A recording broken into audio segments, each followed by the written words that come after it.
Hey hello everyone, welcome back to my YouTube channel study with Erica. हम management code 17 UGC NET के लिए exam के लिए उसका सिलेबस कवर कर रहे हैं और आपके डाउट्स को क्लियर करने के लिए एक डाउट क्लियरिंग क्लास रखी गई है जिसमें ब्रीफ एक्सप्लेनेशन के आपके सारे डाउट्स को क्लियर किया जाएगा। राइट, आज हमारी 9th क्लास है यूनिट 1 की journal management.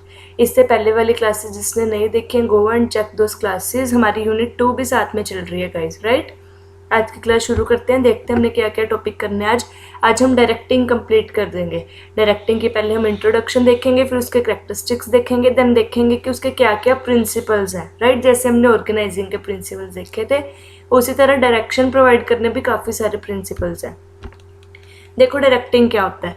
It is said to be a process in which the managers instruct, guide and oversee the performance of the workers to achieve pre determined goals. Directing क्या है, उन managers के through जो हम guidance लेते हैं, जो वो मैनेजर्स गाइडेंस देते हैं, इंस्ट्रक्शंस प्रोवाइड करते हैं, डायरेक्शन प्रोवाइड करते हैं वर्कर्स को कि किस तरह से गोल्स को अचीव करना है, उसको हम बोलते हैं डायरेक्टिंग।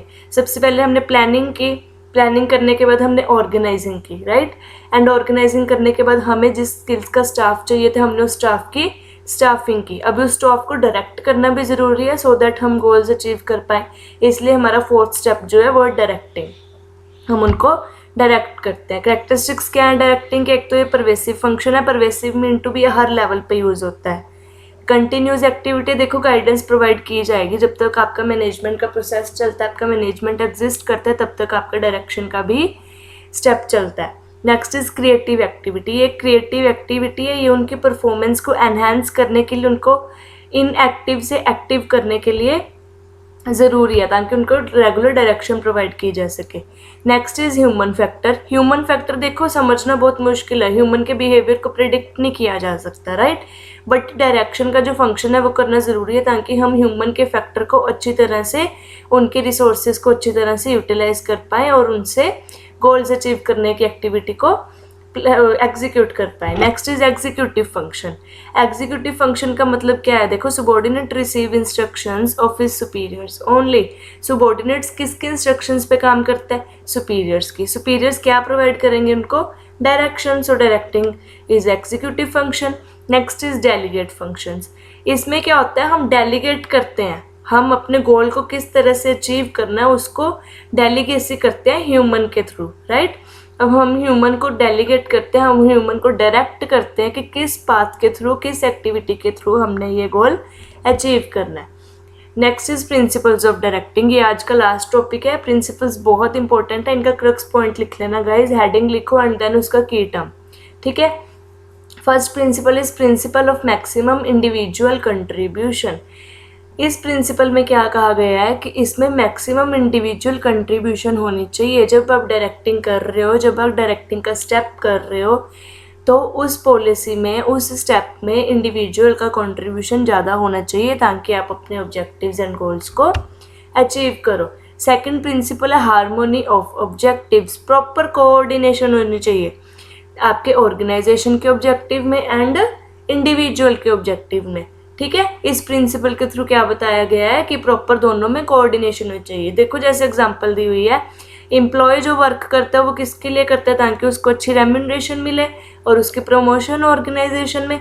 बट जो ऑर्गेनाइजेशन ऑब्जेक्टिव है वो क्या हो सकता है कि ज़्यादा से ज़्यादा प्रॉफिट करने हैं, उनका मार्केट शेयर इंक्रीज करना है। राइट, तो दोनों के ऑब्जेक्टिव्स में कोऑर्डिनेशन बना के रखना इसका प्रिंसिपल है। Our third principal is unity of command.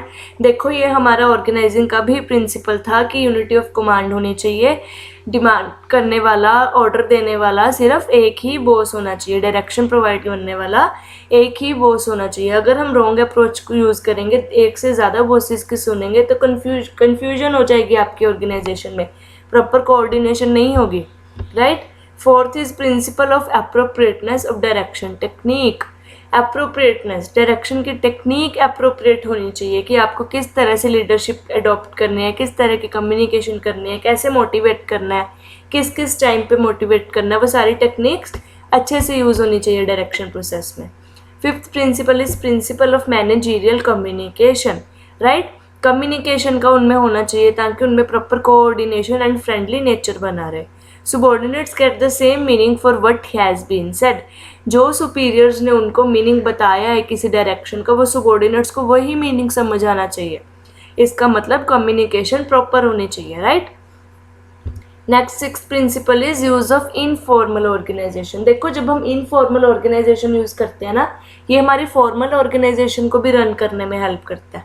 Informal organisation में क्या होता है कि एक जो इन्फॉर्मेशन का फ्लो है वो फ्रीली होना चाहिए सीनियर्स एंड सबॉर्डिनेट्स में, और उसी इन्फॉर्मेशन के बेस के, उसी इन्फॉर्मेशन के एक्सचेंज से हमारे जो ऑब्जेक्टिव्स एंड गोल्स है वो बहुत अच्छे से सक्सेस की और बहुत अच्छे से अचीव होते हैं, राइट. इसलिए इस प्रिंसिपल में क्या कहा गया है कि आपकी ऑर्गेनाइजेशन का नेचर कैसा होना चाहिए, इनफॉर्मल, मतलब फ्री कम्युनिकेशन होनी चाहिए उसमें. 7th principle is principle of leadership. जब देखो मैनेजर्स उनको मैनेज करेंगे, उनको डायरेक्शन प्रोवाइड करेंगे, तो उनमें लीडरशिप क्वालिटीज़ होनी चाहिए, राइट.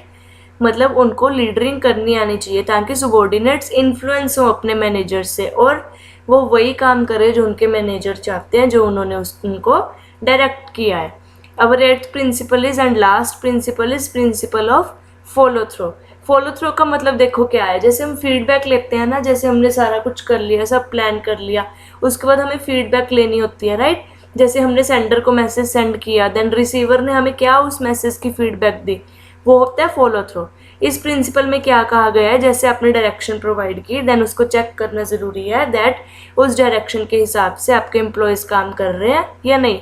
अगर कर रहे हैं तो किस एक्सटेंड तक कर रहे हैं वो फॉलो, राइट. एक जो मैनेजर है उसका काम सिर्फ ये नहीं है कि वो जस्ट पॉलिसीज़ बनाए, डायरेक्शन प्रोवाइड करे एंड आराम से बैठे.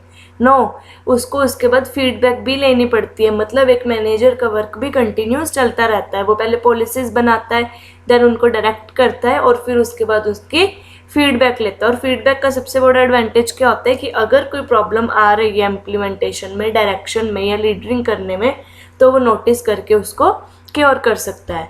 आज टॉपिक बहुत छोटा था, आज हमने डायरेक्शन कंप्लीट किया और कल हम हमारा जो लास्ट स्टेप है कंट्रोलिंग का वो कंप्लीट कर देंगे. कल हम देखेंगे उसके इंट्रोडक्शन, फीचर्स एंड कंट्रोलिंग का क्या प्रोसेस होता है, ठीक है.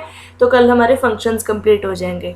कोई भी डाउट है आपको तो आप कमेंट सेक्शन में पूछो एंड आपके वो सारे डाउट्स डाउट क्लियरिंग क्लास में क्लियर कर दिए जाएंगे. गिव थम्स अप अगर क्लास अच्छी लगी हो and subscribe and share. Stay tuned with study with Erica. Thank you so much.